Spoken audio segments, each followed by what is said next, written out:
I was 10 when the semis on Route 23 started talking to me. Not with voices, just with their presence. The thump of tires over the seam in the asphalt, the sigh of air brakes, the heavy, lumbering grace that made the ground vibrate under my sneakers. Our trailer sat close enough to the highway that the whole place hummed like a giant refrigerator. My town, Cold Creek, Ohio, was more cornfields than anything else, more silos and steeples than office buildings. People knew each other, not from LinkedIn, but from whose father fixed whose car and whose mom poured them coffee at the diner. We didn't have much. Mom worked breakfast and lunch at Patty's, then closed at the Dollar General 3 nights a week. The cupboards did that echo thing you pretend not to hear when you're 10 and pretending not to notice.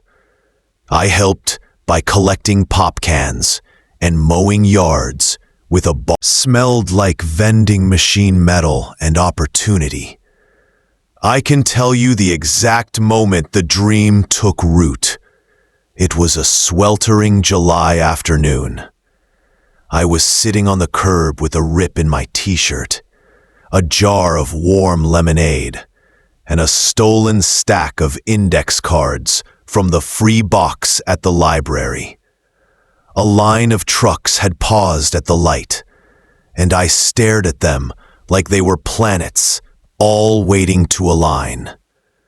Who told them where to go? Who decided which driver took which load? Why did the same company trucks sometimes pass each other, one empty and one full, as if no one had told them there was a better way? I didn't have any language for it yet, just the itch that things could be arranged better. I'm trying to sneak an extra hour on one of the ancient computers. "You can have this time," she said, pushing a York peppermint patty across the table. "But only if you tell me what you're working on." "Companies go places," I said, too fast, because I did everything too fast. And like they waste gas. So if they knew, if someone told them all the routes together instead of everyone guessing alone, then they'd go the right way. Mrs. Gomez didn't laugh. She tilted her head in that librarian way that means she's measuring you against a shelf of possible books. "Then you're a planner," she said. "Planners need notebooks." On the walk home, I stopped at church, even though it wasn't Sunday. The door was unlocked, like always. Pastor Mark was sweeping. He said I looked like a new thought, and I laughed. And he told me about the mustard seed. "Tiny," he said, holding his fingers close together. "But inside it is the idea of a tree." We bowed our heads, and he prayed, quick and simple, like grace over a sandwich. Faith, to me then, meant believing my mason jar of metal-scented coins could someday be enough to buy me a used computer. At school, my dream made me weird. I wasn't cool or funny or good at the sports that filled Cold Creek Friday nights. I had a stutter when I was nervous, and math made my stomach hurt, even though I loved patterns. We had hand-me-down textbooks with sticky covers, and I drew flowcharts in the margins. When Mrs. Campbell asked what we wanted to be when we grew up, the other kids said firefighter or singer or NBA star, and I said CEO. They laughed, like I'd said astronaut president, Mrs. Campbell didn't laugh, but she didn't smile either. "A big dream for a small towner," she said, "the way someone says a recipe calls for a fancy spice we don't keep in the pantry." That winter, the factory down the road shut, and men stood smoking by their mailboxes at noon. Mom came home with her hair smelling like bacon and coffee, and said tips were down. Christmas was 2 pairs of socks and a hug, so long it made me less afraid. I took on more yards, started cleaning gutters, and carried groceries to minivans for tips outside the grocery store. My hands grew blistered and strong. Every night before bed, I'd pull my mason jar out, run the cold coins through my fingers, and imagine them turning into code somehow. I had no idea how code worked, but I knew it was a way to tell machines what to do, and I loved the idea of telling something so much bigger than me where to go. I wrote rules for myself on the index cards, because even then, I understood discipline better than I understood talent. Show up, even if you're scared. Ask questions, even if you sound dumb. Make it better, even a little. I taped the cards to the back of my closet door, where no one but me could see. I whispered them like prayers. I didn't know if I would ever leave Cold Creek, but I decided the dream wasn't a place. It was a direction. Age 15. The test. By 15, I knew how to hide my hunger with jokes and hoodie pockets, how to flip burgers on the flat top at Patty's without burning my wrists, and how to act like algebra didn't punch me in the chest. My voice had dropped, but my stutter hadn't, and the worst part about being a sophomore wasn't the older kids with cars. It was how small you could feel without anyone saying a word. I'd saved for a year and bought a used laptop from a guy on Craigslist. It had 3 keys that didn't work and a battery that made it run hot. But when I opened it, I felt like I'd cracked a window into a bigger world. I watched tutorials late into the night about HTML and Python, the glow lighting up our thin walls. I wrote my first Hello World and almost cried, because here was something that listened when I told it what to do. That spring, I entered the science fair with a project I built from glued plastic, a bicycle bell, and an Arduino board I'd begged for my birthday. SmartBin, a trash can that used a sensor to ping a phone when it was full. It was a tiny version of the problem in my head, knowing when to move things. The gym smelled like floor cleaner and nervous sweat. Parents roamed in their Sunday clothes. I wore my best jeans and the cleanest shirt I owned. Halfway through the first demonstration, the board came loose. The bell fell off. My hands shook. My mouth went dry. I opened it to explain, and my stutter came out heavy and brutal, my tongue a sneaker stuck in mud. I saw a boy from my English class grin into his fist. A judge raised an eyebrow. I wanted to crawl out of my skin.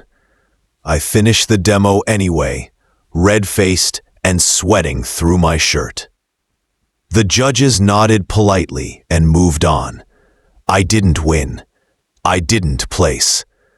When they called the awards, my chest emptied out like someone had punctured it.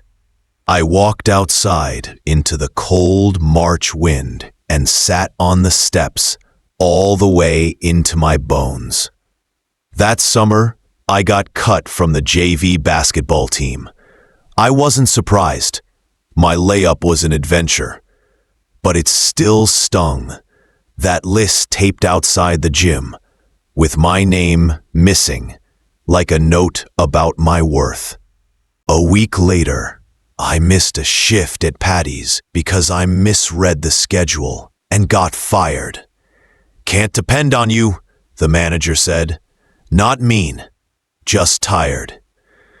I thought about how incompetence feels heavier than failure, because failure can be bad luck, but incompetence is on you. And then my laptop got stolen. I put it under my chair at a friend's garage band practice, and when I reached for it, it was air. I biked to the police station with my hands shaking so hard, I almost crashed. The officer wrote it down and gave me a look that said, "This happens, and it won't get fixed." I biked home through air thick with cut grass and shame. I told Mom, and she hugged me hard, but said we couldn't afford another one.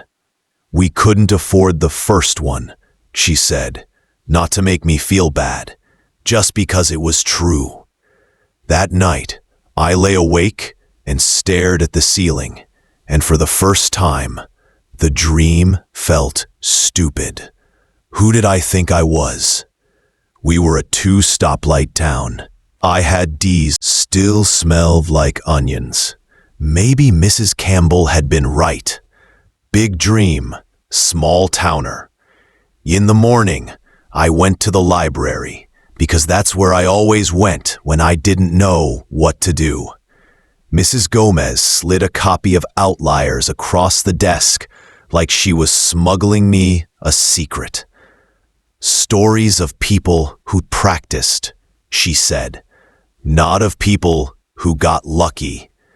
She added the autobiography of Benjamin Franklin. Boring, but useful. He made checklists. I made checklists. I made so many checklists. I started waking up an hour earlier to study algebra with free videos. I wrote a schedule that included everything, even brushing my teeth, because checking boxes felt like progress when my insides were flailing. I mowed double the yards. I sold old baseball cards online after figuring out how to set up a seller account on a borrowed library computer. I bought another used laptop, a piece at a time. First the battery, then the hard drive. A month later, it booted up like a resurrected thing. In the fall, I got a delivery gig with Harlan Freight, the only trucking company left in town. The owner, Mr. Harlan, had hands like tree roots and a face that looked like it'd been carved with a pocket knife. He paid me to drive donuts and paperwork between the yard and the office after school. On day one, I walked into dispatch. I'd never seen chaos look so comfortable.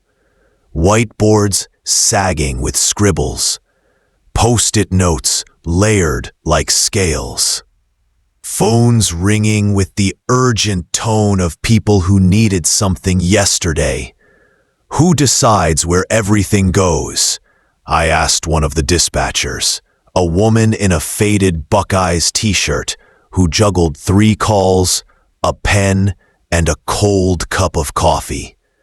"We all do," she said, and rolled her eyes toward the whiteboard like she wished it could roll back. I looked a little too long, and Mr. Harlan noticed. "You see something?" he asked. "Just lines," I said. "A lot of lines."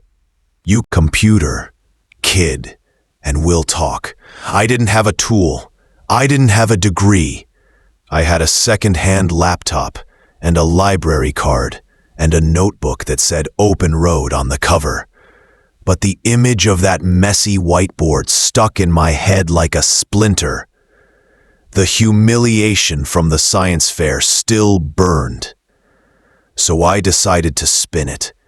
If I couldn't be good yet, I'd be the kid who kept showing up. If I couldn't stop stuttering, I'd talk anyway. If I couldn't stop failing, I'd fail forward. Age 20. The break.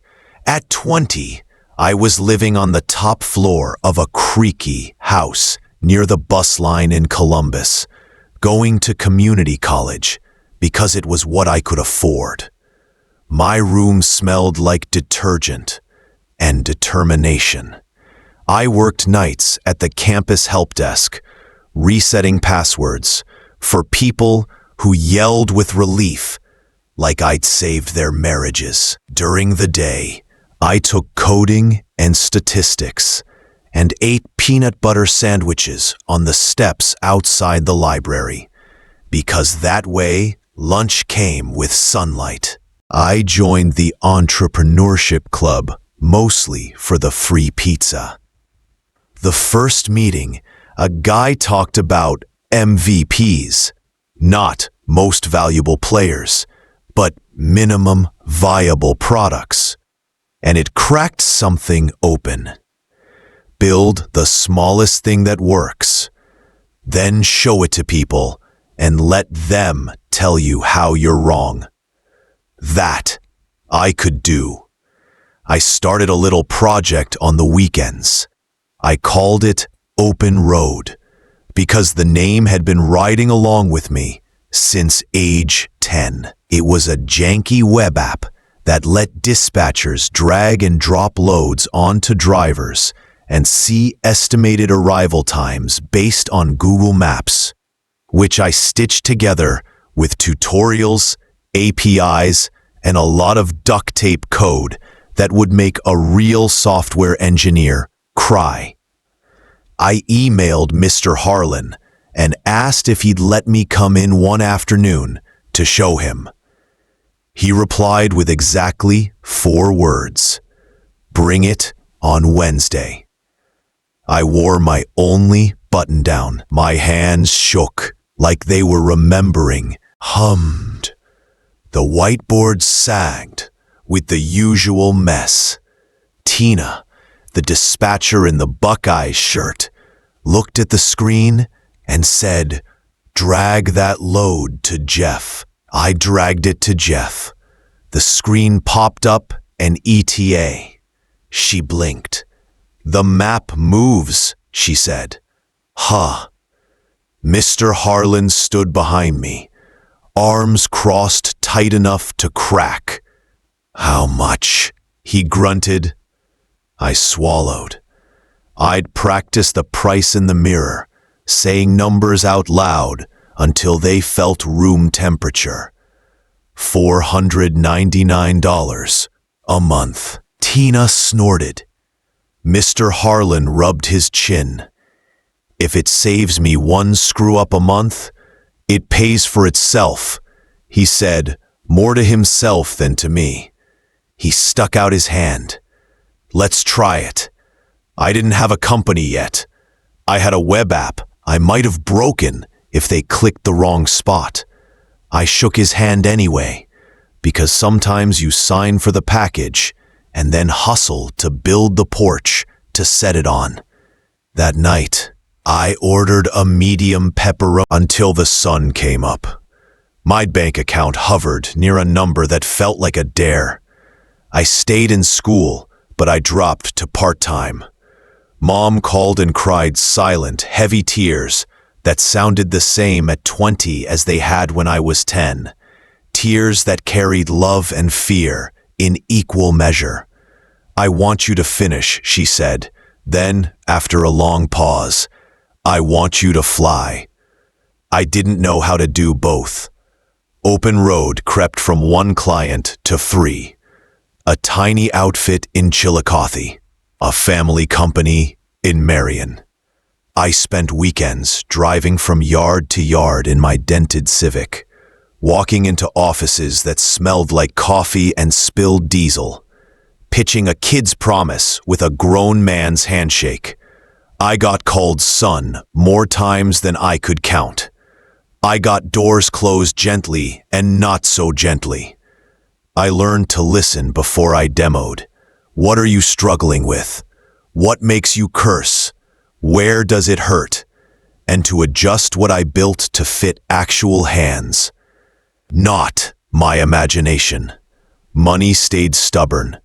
Late at night, I stared at Excel until the numbers blurred and prayed in messy, clumsy sentences because I didn't know what to ask for exactly, only that I needed help. Faith had shifted from believing I might one day have a computer to believing that doing right by people, day after day, might add up to a life I could be proud of. I taped a new card above my desk. Keep promises, especially to yourself. Halfway through the spring semester, my business professor, a former founder, with laugh lines like commas, pulled me aside. You can't do both, he said gently, meaning full-time school and a growing company. You'll do both poorly. I went home and paced. Dropping out felt like quitting, and I had promised myself I wasn't a quitter. But I also knew diffusion kills progress. I called Mom. There was a long silence. Can you get back in if it doesn't work? She asked. I think so, I said. Then go, she said. Her voice doing that thing where it gets smaller and stronger at the same time. If you fall, you come home. If you fly, call me. I took a leave of absence. I incorporated Open Road with $100 and a prayer. I moved my desk into a co-working space with bad coffee and better Wi-Fi. I learned to invoice. I learned that getting paid is different from sending an invoice. I learned cash flow is a feral animal you feed before you feed yourself. And then, a small miracle. We won a state innovation grant for $10,000. After I pitched with sweaty hands and a stutter I didn't apologize for. I used the money to hire my first employee, Sarah, a part-time developer who wrote code like poetry and told me when my ideas were dumb with a smile that made me grateful instead of defensive. You have something, she said once, after we pushed a new feature, but you keep trying to lift it alone. I started to understand. The dream wasn't to be a genius. It was to be useful and consistent. It was to put together people and pieces in a way that made hard problems less hard. I went from calling myself a CEO in my head to thinking of myself as the head janitor. I cleaned up messes. I took out the trash. I kept the lights on. Age 25. The fire. At 25, I had a team of 12 and an office above a barber shop that smelled like talc and hot steel. We had secondhand desks, a thrifted couch, and a whiteboard with our customers' names written in blue marker like family. I had no idea what I was doing. Open Road had grown from kid with a demo to software some real companies used to move real stuff. We had enough revenue to cover rent and paychecks and pizza on Fridays if no one ordered wings. I wore the same 3 shirts and kept a toothbrush at work because sometimes showering felt optional and meetings didn't. Then 2020 hit like a truck. At first, everything went still. Calls dried up, trucks sat. America paused. I came into the office, stared out the window at the empty street, and felt a new kind of fear. A quiet one, made of slow news and long afternoons. We sent people home with their monitors, and the kitchen plant I somehow kept alive. I learned Zoom the way toddlers learn stairs, cautiously and with occasional crying. And then, all at once, everything moved. The phone rang without stopping. Supply chains snarled and snapped. Our small customers, companies like Harlan Freight, were asked to do impossible things. Get gloves, masks, medicine, and groceries across states and into hands fast. Our software wobbled under the weight. Servers crashed. Angry emails multiplied. On a Tuesday in May, our system went down for 2 hours, and I took a deep breath. I didn't feel and told the truth. We messed up. Then, we'll fix it. We set up a war room. We rewrote the part of the system that kept failing. We made a status page and posted updates even when they made us look bad. We reduced features to the essentials and made those indestructible. We wrote a policy.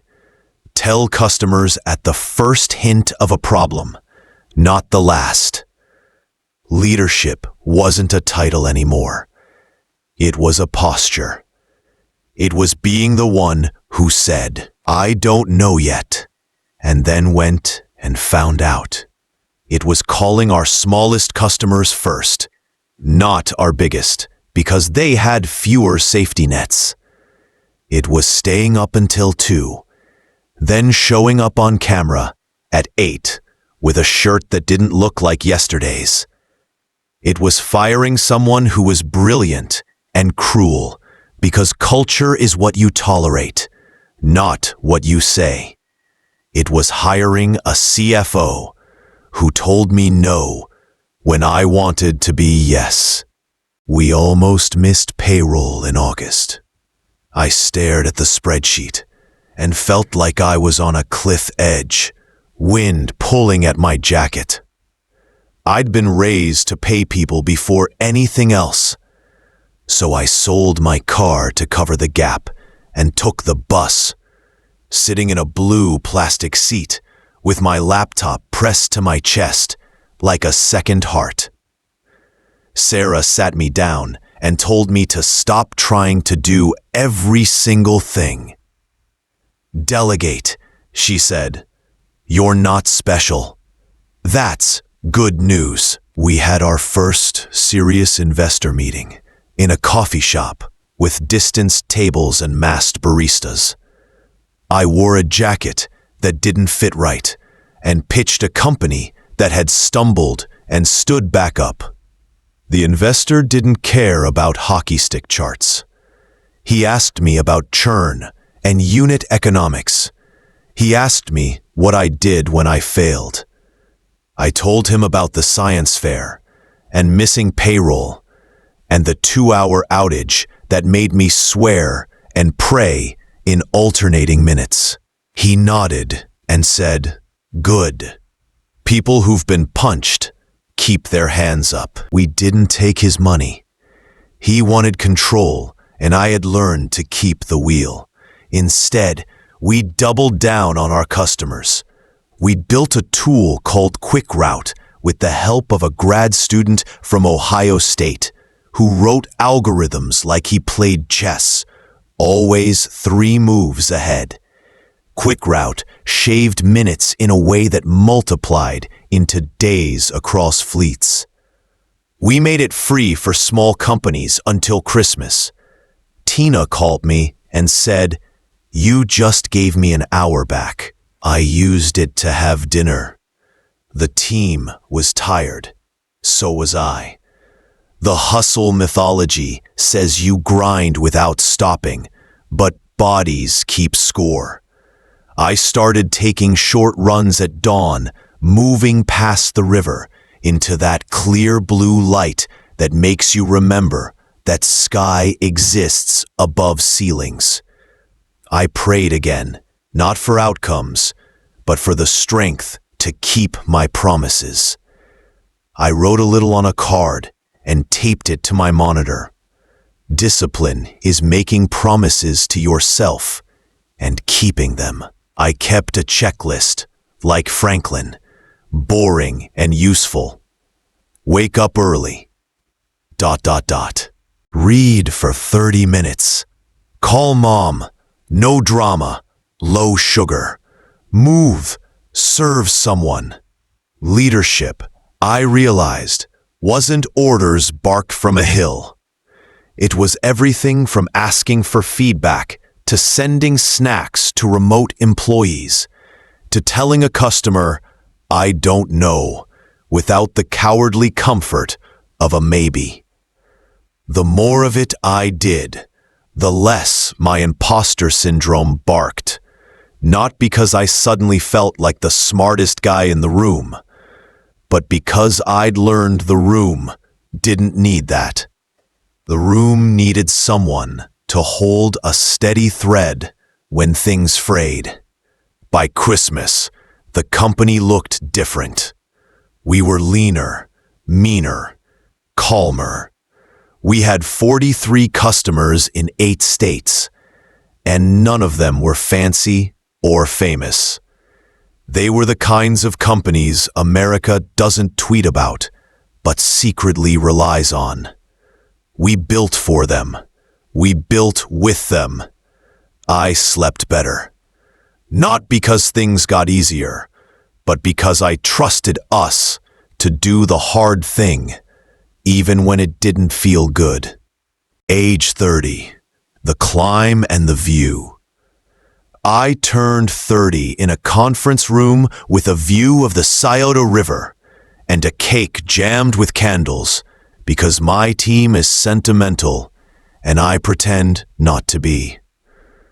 Open Road employs 120 people now. We have health insurance, a 401k, and a receptionist who knows everyone's dog's name. We serve over 1,000 companies, from family outfits with 3 trucks to regional carriers with logos you've seen on the interstate without seeing. A year ago, we crossed 8 figures in annual recurring revenue. Words that would have read like fiction to 10-year-old me. We're profitable. We've bootstrapped and breathed cookies for the team and pretends she doesn't glow. I'm a millionaire on paper and in my bank app, which is a sentence I write and then stare at because it lands like a foreign language. Money didn't fix my stutter. It didn't make me cool. It didn't erase the hollow in my chest that old shame left. What it did was buy our company time, buy my family options, buy me the ability to say yes when a kid needs a laptop or a fridge needs food. On a warm Friday in May, I drove back to Cold Creek to speak at my old middle school. The gym hadn't changed. The same scuffed bleachers, the same squeak of rubber on wood. A banner hung crooked. Work hard, be kind. I stood in front of a sea of faces that looked like mine did. Chins propped on hands, eyes that flicked to phones, and back. I told them I used to sit exactly where they were, smelling the same fell apart, and my face felt like a furnace. I told them about the late nights in Columbus when the bank balance laughed at me, and the day I sold my car to pay my people, and the 2 hours when our system went down, and I admitted we'd messed up to customers who could have left and didn't. I told them that faith isn't a magic trick. It's the choice to keep walking when your feet hurt. I told them discipline is just a set of promises you make to yourself on paper and then keep in real life. I told them innovation looks less like eureka and more like listening so well you start hearing what isn't said. Afterward, a boy in a hoodie, too thin for the weather, came up and asked if you have to be smart to do what I did. I thought about how many rooms I've been the dumbest in and how that's been my favorite seat. You have to be willing, I said. Willing to learn the boring parts, willing to hear no 99 times and still ask the 100th. Willing to be underestimated without turning bitter. Willing to be patient like a farmer, but stubborn like a weed. I drove past my old trailer on the way out of town. The highway still made the dishware rattle. Route 23 still hummed. I watched a line of trucks glide past, steel whales in a gray sea, and felt the same hum in my bones I'd felt at 10, like the world was big and I was small, and both were okay. I thought about Tina still dispatching like a magician, and about Mr. Harlan enjoying the bench outside his office with his coffee, retired now, telling stories only he can tell. I thought about the kids in that gym, staring at their ceiling at night, counting coins and jars. Inside my office in Columbus, there's a shelf with things that don't look like much.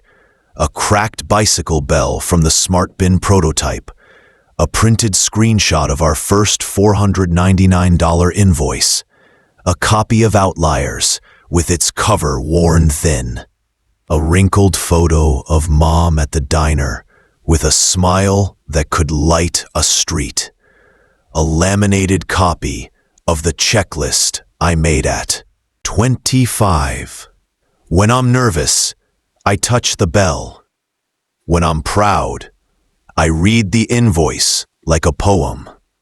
When I'm tired, I look at the checklist and do the next thing. When I'm too sure of myself, I read my first code and remember how much I didn't know. People ask me for my secret, like there's a hidden trapdoor to step through that spills you onto a stage with lights and applause. There isn't. There's just a string of mornings where you make oatmeal, lace your shoes, and do the thing you said you'd do. There's getting up after falling. There's asking for help before you break. There's giving help, even when you're not sure you have enough for yourself. There's choosing to learn instead of choosing to be right. There's letting other people share credit and carrying blame without letting it crush you. This is the part. I didn't meet a billionaire in an elevator who changed everything. I had a tiny spark at 10, a face full of failure at 15, a stubborn little breakthrough at 20, a fire to walk through at 25, and a view at 30 that looks out over a city I love, in a country that, despite its noise, still lets kids from 2 stoplight towns build something useful and good. If you're young and reading this, let me talk to you straight, like Mrs. Gomez did to me. Your zip code is a piece of data, not a destiny. Your first failure is not a verdict. Neither is your 5th. Find a library. Read books. Then read them again. Start where you are. Use what you have. Do what you can. Then do a little more. Make promises to yourself so small they fit in a day. Keep them. Stack them. Ask dumb questions. They make you smart. When someone underestimates you, say thank you. Then take the space they didn't think to guard. Work. Because your strength will run out and you'll need a place to set your fear. Most of all, don't wait to feel brave. I still don't feel brave half the time. Courage isn't how you feel, it's what you do next. On my way out of the school, a girl handed me a thank you note written in pencil on notebook paper. On the back, she'd drawn a little truck and written "Open Road" in block letters that took up the whole cab. I stuck it on my office wall with blue painter's tape. Crooked on purpose, a reminder that straight lines are overrated. The road you take will zig and zag. You will stop at rest areas you didn't plan on. You'll take wrong exits and have to make U-turns. Everyone does. Keep your hands on the wheel. Keep going. I was 10 when trucks made my heart rattle. I'm 30 now, and my heart still rattles, but for a different reason. Because I get to wake up and build something that helps. Because I get to send someone their first paycheck. Hold more weight than I ever will. You are allowed to dream big in a small place. You are allowed to fail loudly and try again quietly. You are allowed to be the person who makes other people's work a little easier. And if you decide to believe you can, today, with what you've got, that belief, small as a mustard seed, can grow into something tall enough to cast shade. Start now. Write it on an index card. Put it where only you can see. Then go do the next right thing, and the next, and the next. That's how you turn a dream into a road, and a road into a life.